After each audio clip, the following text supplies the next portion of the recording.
Bismillahirrahmanirrahim. Assalamualaikum warahmatullahi wabarakatuh. Nama saya Muhammad Amir Muazzim Ismail, memetik 12111905 akan memulakan pembentangan bagi kajian kami pada kali ini. Pembentangan ini mulai dengan bahagian penghargaan, di mana bahagian ini kami mengucapkan dan menyatakan ucapan ribuan terima kasih kami kepada semua yang terlibat dalam menyempurnakan kajian ini. Tidak lupakan kepada para pensyarah dan rakan-rakan yang telah menyumbang idea dan tenaga mereka dalam menyelesaikan kajian kami pada kali ini. Segala usaha dan bimbingan mereka amatlah kami hargai. Ini ialah sikap tidak bertanggungjawab individu dan organisasi terhadap alam sekitar. Terdapat 3 objektif kajian, iaitu mengenal pasti kesan negatif aliran pemikiran semasa terhadap alam sekitar, mengenal pasti cadangan mengatasi aliran pemikiran semasa terhadap alam sekitar, dan menerangkan aliran pemikiran semasa dan hubungan alam sekitar. Skop kajian pula tertumpu kepada aliran pemikiran negatif terhadap alam sekitar. Kesimpulannya, bab ini membincangkan secara ringkas mengenai aliran pemikiran negatif terhadap alam sekitar dan akan diteruskan lagi dengan bab seterusnya. Kajian literatur membincangkan beberapa perkara berkaitan dengan kesan negatif aliran pemikiran semasa terhadap alam sekitar. Antaranya ideologi aliran pemikiran semasa terhadap alam sekitar, peranan masyarakat dalam menjaga alam sekitar dan implikasi pencemaran alam sekitar terhadap kehidupan. Dalam pemikiran ekonsentrik, ideologi ini seharusnya berasaskan kepada bentuk pemikiran ekonsentrik agar pengurusan sumber kepelbagaian dan kekayaan ini dapat dinikmati berdasarkan kepada nilai yang dimiliki di dalam individu tersebut. Misalnya penggunaan aksesori kulit haiwan sebagai satu tujuan hedonis, memberikan hala tuju kepada pasaran barangan kulit. Oleh itu, ekologi dalam meletakkan kesedaran diri dalam mendorong sesebuah perilaku daripada meletakkan nilai etika dalam menjadikan seseorang itu bermoral. Seterusnya, pemikiran mengenai siapa diri kita dan alam sekitar. Dalam ideologi ini, ia menyampaikan idea bahawa alam sekitar ini mempunyai nilai insting, yang mana nilai selain untuk kegunaan manusia semata-mata, dan semua benda hidup seharusnya berhak untuk berkembang dan memenuhi evolusi mereka. Seterusnya, dalam peranan masyarakat dalam menjaga alam sekitar. Yang pertama, menjalankan perniagaan yang mesra alam. Sebagai contoh, mengurangkan penggunaan plastik dan digantikan kepada beg kertas. Sebagai masyarakat yang bertanggungjawab, kita perlulah mengambil berat mengenai alam sekitar. Akhir sekali, membuat proses pemeliharaan supaya dapat mengekalkan ekosistem di dalam jangka masa panjang. Implikasi mengenai pencemaran alam sekitar terhadap kehidupan. Yang pertama, tumbuhan akan mengalami kerosakan. Seterusnya, menyebabkan kehidupan dan haiwan terancam. Dan akhir sekali, mengakibatkan pemanasan global terhadap bumi. Seterusnya ialah metodologi kajian. Metodologi kajian bermaksud kaedah atau cara yang digunakan dalam sesuatu penyelidikan untuk mengumpulkan data dan maklumat secara terperinci dalam jangka masa tertentu. Reka bentuk kajian ini pula menggunakan kaedah kajian tinjauan, iaitu kajian inferensi menggunakan data kuantitatif yang dikumpulkan melalui borang soal selidik. Borang soal selidik ini menggunakan Google Form yang disebarkan di media sosial melalui aplikasi WhatsApp, Instagram, Facebook dan sebagainya. Seterusnya ialah lokasi dan responden kajian. Lokasi kajian ini tertumpu di seluruh Malaysia khususnya dan di Semenanjung Amnya yang mengambil kira daripada responden yang terdiri daripada rakyat Malaysia berjumlah 50 orang yang diambil secara rawak tanpa mengira budaya, agama maupun pendidikan. Kemudiannya ialah kaedah menganalisis data. Kaedah ini menggunakan kaedah statistik untuk menganalisis data dari responden daripada Google Form yang berbentuk skala light. Soalannya terdiri daripada 3 bahagian yang selaras dengan objektif kajian dan keseluruhannya mengandungi 15 soalan bagi semua bahagian tersebut. Kemudian data dikira secara automatik melalui aplikasi Google Form yang mengambil kira peratusan setiap daripada soalan tersebut. Di samping itu, data yang telah dikumpulkan tadi akan dipersembahkan dalam bentuk jadual dan rajah pada bab 4. Dan skala yang telah direkod akan digunakan untuk penerangan secara menyeluruh daripada hasil kajian tersebut. Jadi sekarang saya akan menerangkan tentang aliran pemikiran semasa dan hubungannya dengan alam sekitar. Terdapat 5 soalan yang diajukan oleh pengkaji kepada responden melalui Google Form. Sebanyak 59 responden yang telah mengisi Google Form ini. Soalan yang pertama adalah mengenai adakah alam sekitar penting terhadap kehidupan manusia. Hasil daripada kajian menunjukkan kesemua responden iaitu 59 orang memilih untuk bersetuju bahawa alam sekitar penting terhadap kehidupan manusia. Setelah itu, soalan kedua yang diajukan oleh pengkaji adalah mengenai persoalan sama ada pemikiran semasa yang negatif boleh merosakkan alam sekitar.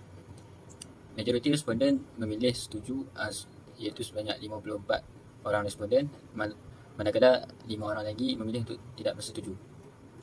Hal ini menunjukkan bahawa masyarakat sudah sedar tentang aliran pemikiran semasa yang negatif yang boleh memberi kesan kepada alam sekitar. Seterusnya, soalan ketiga adalah mengenai persoalan adakah aliran sekularisme mengubah pemikiran akidah umat Islam yang membawa kesan negatif kepada alam sekitar. Hasil daripada kajian menunjukkan bahawa 53 orang memilih untuk setuju, manakala 6 orang lagi memilih untuk tidak bersetuju. Ini juga menunjukkan bahawa aliran sekularisme ini bukan sahaja mendatangkan bahaya kepada akidah umat Islam, malah juga memberi kesan kepada alam sekitar. Kemudian soalan yang keempat adalah berkaitan kelestarian alam sekitar sesebuah negara terletak kepada pemikiran seseorang pemimpin. Hasil daripada kajian menunjukkan bahawa 50 orang memilih untuk bersetuju, manakala 9 orang lagi memilih untuk tidak bersetuju. Jadi di sini kita dapat melihat bahawa pemikiran seseorang pemimpin dapat memberi kesan kepada alam sekitar.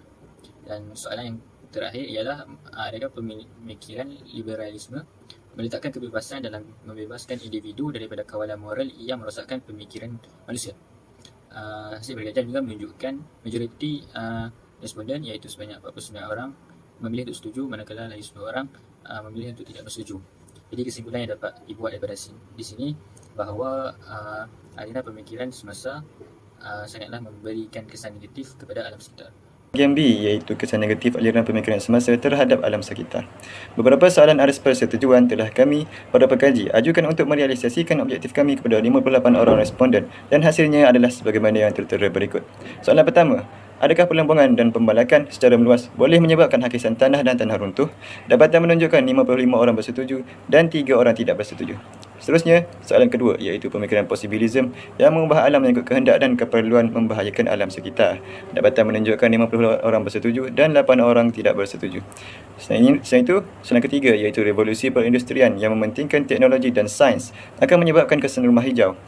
56 orang bersetuju dan 2 orang tidak bersetuju. Soalan seterusnya iaitu jika pembalakan tidak dikawal, adakah pemanasan global akan berlaku? Keseluruhan responden bersetuju dengan kenyataan ini menunjukkan masyarakat sangat prihatin dengan bumi kita.